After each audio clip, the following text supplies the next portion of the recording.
السلام علیکم۔ آج آج کی کہانی انسان وہی دوسروں کے لیے جیے۔ شہر کئی دنوں سے خاموش تھا، سڑکوں پر سناٹا پھیلا رہتا تھا، ہر دروازہ بند دکھائی دیتا تھا، ہوا بھی ڈر ڈر کے چلتی، لوگ اچانک کہیں غائب ہو گئے تھے، بازار خالی، گلیاں ویران پڑی تھی، صرف ایک آدمی باقی رہ گیا۔ اس کا نام مسافر تھا۔ اس کی آنکھیں بجھی بجھی لگتی تھی، چہرہ مسلسل تھکن میں ڈوبا ہوا۔ وہ ہر صبح سویرے گھومنے نکلتا، شاید کوئی رات زندہ انسان مل جائے، مگر ہر بار مایوسی ملتی تھی۔ وہ آہستہ واپس لوٹ آتا تھا۔ وہ شہر پرانا سا تھا، دیواروں پر گرد جمی ہوئی تھی، کھڑکیوں سے ٹھنڈی ہوا آتی تھی، گھر میں صرف خاموشی رہتی تھی۔ ایک کمرے میں پرانی تصویریں تھیں، وہ روز انہیں دیکھا کرتا تھا۔ ایک تصویر وہ زیادہ رونگتا تھا، وہ اس کی بیٹی کی تصویر تھی، چھوٹی سی بچی ہنستی رہتی تھی، اس کی آنکھیں جگنو جیسی روشن، مگر اب وہ دنیا میں نہ رہی۔ وہ بیماری میں بچھڑ گئی تھی، اسی دن سب کچھ ٹوٹ گیا، بیوی بھی غم میں مر گئی تھی، تب سے وہ اکیلا رہ گیا تھا۔ پہلے شہر زندہ محسوس ہوتا تھا، بچے کھیلتے، قہقہے گونجتے تھے، اب ہر چیز اجڑی لگتی تھی، ہر رات شدید دھند چھائی ہوتی تھی، آسمان پر تارے بھی غائب تھے۔ وہ حسب عادت باہر نکلتا، اس کے ہاتھ میں ٹارچ موجود تھی، قدم آہستہ آہستہ بڑھا رہے تھے۔ اچانک دور آواز سنائی تھی، جیسے کوئی آہستہ رو رہا ہو۔ وہ فوراً آواز کی طرف بڑھا، دل زور زور سے دھڑک رہا تھا۔ ویران گلی کے ایک آخری موڑ پہ ایک بوڑھا شخص بیٹھا ہوا تھا، اس کے کپڑے پھٹے ہوئے تھے، چہرہ مٹی سے بھرا ہوا تھا۔ بوڑھا مسلسل زمین دیکھ رہا تھا۔ مسافر آہستہ اس کے قریب آیا، پھر دھیرے سے پوچھا، آپ یہاں اکیلے کیوں بیٹھے ہیں؟ بوڑھے نے سر اٹھا کر دیکھا اس کی آنکھوں کی طرف اور کانپتی آوازیں بولا، میں اپنے بیٹے کو ڈھونڈ رہا ہوں، وہ کل رات سے واپس نہیں آیا ہے۔ مسافر خاموش ہو گیا کچھ لمحے، پھر اس نے پانی آگے بڑھایا۔ بوڑھا لرزتے ہاتھوں سے پانی پینے لگا۔ رات مزید سخت ہونے لگی، ہوا چیختی ہوئی گزر رہی تھی۔ مسافر نے بوڑھے کو سہارا دیا، پھر اسے اپنے گھر لے گیا۔ کئی دنوں بعد چولہا جلایا گیا، گھر میں ہلکی گرمی پیدا ہوئی۔ بوڑھا خاموش بیٹھا رہا۔ اکثر وہ ہر وقت دروازہ دیکھتا رہا، شاید اس کا بیٹا لوٹ آئے، مگر کوئی واپس نہ آیا۔ ایک صبح روشنی نکل رہی تھی، کافی دن بعد روشنی پھیلی تھی۔ بوڑھا صحن بیٹھا رو رہا تھا۔ مسافر آہستہ سے قریب آیا۔ مسافر نے تصویر نکال کر دکھائی، یہ میرا آخری سہارا تھا بس۔ مسافر کی تصویر دیکھ کر چونکا۔ تصویر میں نوجوان مسکرا رہا تھا، وہ اس کے پرانے دوست جیسا تھا۔ اسے برسوں پہلے کا زمانہ یاد آ گیا۔ تب شہر خوشیوں میں بھرا رہتا تھا، لوگ ایک دوسرے کو جانتے تھے، محبت ابھی زندہ محسوس ہوتی تھی۔ مسافر نے بوڑھے کو تسلی دی، مگر دل اندر سے ٹوٹ رہا تھا، کیونکہ اسے حقیقت معلوم تھی۔ شاید اسے شہر کے باہر دیکھا، کئی لاشیں خاموش پڑی تھی، وہاں شاید بوڑھے کا بیٹا بھی شامل ہو، مگر سچ بتانا نہ چاہتا تھا۔ بوڑھے کی امید ابھی زندہ تھی، اب امید ختم ہو جائے تو انسان مر جاتا ہے۔ رات کو بجلی اچانک آ گئی، گھر کی بتی مدھم جلنے لگی۔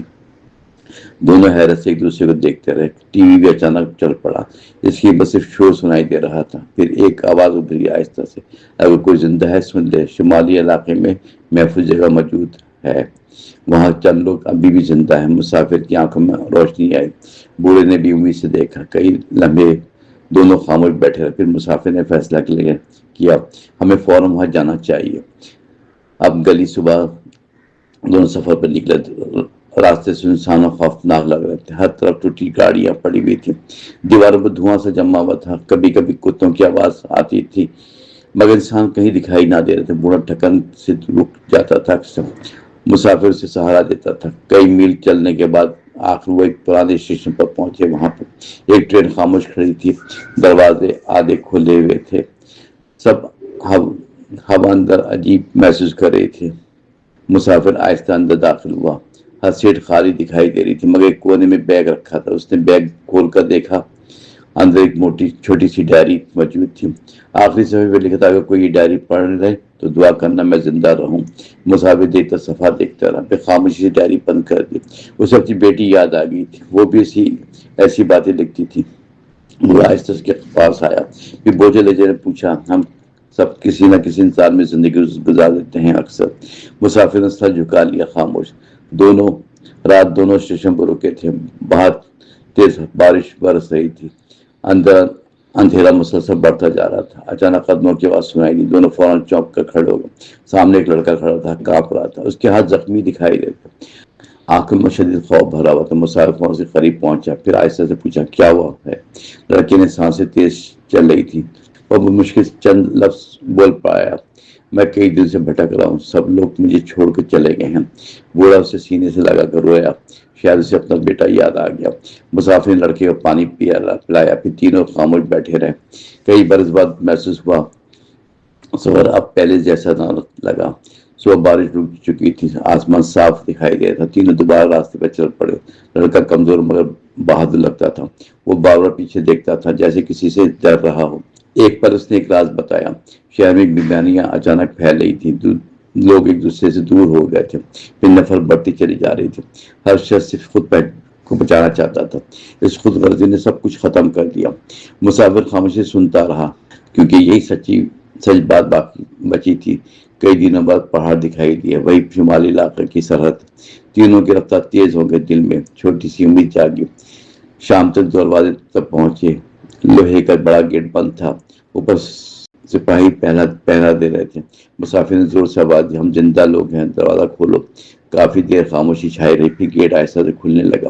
اندر کئی لوگ موجود تھے, کچھ زخمی, کچھ خوفزدہ تھے, مگر سب زندہ تھے. یہ کافی تھا. بوڑھے کی آنکھوں میں آنسو آ گئے. لڑکا پہلی بار ہلکا سا ہنسا.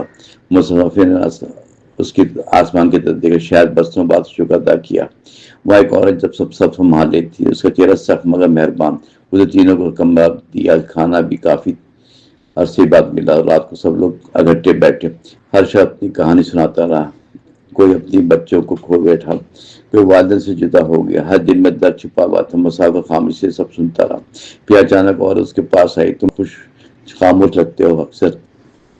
مسافر نے دل سے جواب دیا, بہت کچھ کھونے کے والے خاموشی ہوتے ہیں. اور کچھ لمبے سے دیکھتی تھی, آہستہ مسکرا کر بولی, وقت آہستہ آگے بڑھ جاتا ہے, لوگ نئی زندگی بنا لیتے ہیں, کچھ کھیتی کرتے ہیں, کچھ صفائی کرتے ہیں. لڑکا اب پہلے سے بہتر تھا. بوڑھا اکثر بچوں کے ساتھ بیٹھا تھا, مگر مسافر ابھی تنہا رہتا تھا. وہ رات کو چھت پر چڑھتا تھا اور اندھیرے میں شہر کو دیکھتا تھا. ایک رات اور اس کے پاس آئی, پھر آہستہ سے بولی, ڈرتے کیوں ہو؟ مسافر نے سانسیں بھر لی, مجھے خوشیوں میں ختم ہونے کا ڈر ہوتا ہے. اور خاموشی سنتی رہی. پھر نرم لہجے میں بولی, جو لوگ ٹوٹتے ہیں مضبوط بنتے ہیں. مسافر پہلی بار ہلکا سا ہنسا.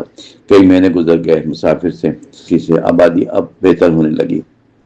لوگ دوبارہ جینے لگے. سب بچوں کی ہنسی سنائی دینے لگی. بوڑھا اب کم اداس رہتا تھا. لڑکا بھی سب کی مدد کرتا تھا. پھر مگر ایک دن خطرہ واپس آیا. شمالی دیواریں کے پاس شور اٹھا, پھر جل بار شور اٹھا. چند بیمار لوگ اندر گھس آئے. لوگ خوفزدہ بھاگنے لگے. فوراً افطر تفصیل پھیل گئے. مسافر فوراً دروازے کی طرف دوڑا. اس نے کئی بچوں کو بچایا. پھر گیٹ بند کرنے کا لگا. پھر ایک بچہ باہر رہ گیا. سب لوگ چیخ کر روکنے لگے, مگر مسافر باہر دوڑ گیا تھا. اس نے بچے کو اٹھایا لیا اور خود شدید زخمی ہو گیا. لوگ اسے اندر لے آئے فوراً اور اس کے پاس بیٹھے رہے. بوڑھا مسلسل دعائیں مانگتا رہا. لڑکا روتا رہا, ہاتھ پکڑا بیٹھا تھا. مسافر کی سانسیں کمزور ہو گئی. اس نے دھیرے سے آنکھیں کھولی. پھر آہستہ لڑکے سے بولا, زندہ رہنے مگر انسان بن کے صرف سانس لینا زندگی نہیں ہوتی. لڑکا پھٹ پھٹ کر رونے لگا. مسافر نے آخر بار آسمان دیکھا. شاید اسے اپنی بیٹی دکھائی دی. اس کے لبوں پر ہلکی مسکراہٹ. پھر خاموشی ہمیشہ کے لیے چھا گیا. کمرے میں مکمل سکون چھا گیا. بوڑھے کی آنکھیں مسلسل برس رہی تھی. عورت نے ایسے چادر اڑائی. لڑکا اس کے پاس بیٹھ رہا. کئی گھنٹے کوئی کچھ نہ بولا. باہر صبح آہستہ طلوع ہو رہی تھی. سورج کی کرنیں اندر آ رہی تھی جیسے نئی زندگی جنم لے رہی ہے. مسافر دنیا چھوڑ چکا تھا, نہ اس کی باتیں باقی رہی. لوگ اب ایک دوسرے کا سہارا بنے, کوئی کسی کو تنہا نہ چھوڑتا تھا. آبادی آہستہ خوشحال ہونے لگی. بچے دوبارہ کھیلنے لگے. سب دیواروں پر نئے رنگ ٹنڈے لگے. ہوا میں خوف کم ہونے لگا. لڑکا اب جوان ہو گیا تھا کافی. وہ اب اکثر بچوں کو سمجھاتا, انسانیت ختم ہو جائے تو سب ختم ہو جاتا. بڑا ایک دن خاموشی سے ہو گیا تھا. اس کے چہرے پر سکون تھا. لوگوں نے اسے عزت سے دفنایا. عورت ان سب کی رہنما بن چکی تھی, مگر راتوں کو چھت پہ بیٹھتی, دور آسمان کو دیکھتی تھی. شاید اسے مسافر یاد آتا تھا۔ سال گزر گئے خاموشی کے ساتھ، دنیا ایسے دوبارہ بات ہوئی تھی، مگر لوگ ایک بات یاد رکھتے تھے، آخری وقت میں صرف محبت بچتی ہے، نفرت ہمیشہ سب کچھ چھین لیتی ہے۔ شمالی بستی کے دروازے پر آج ایک جملہ لکھائی دیتا ہے، انسان وہی جو دوسروں کے لیے جیے۔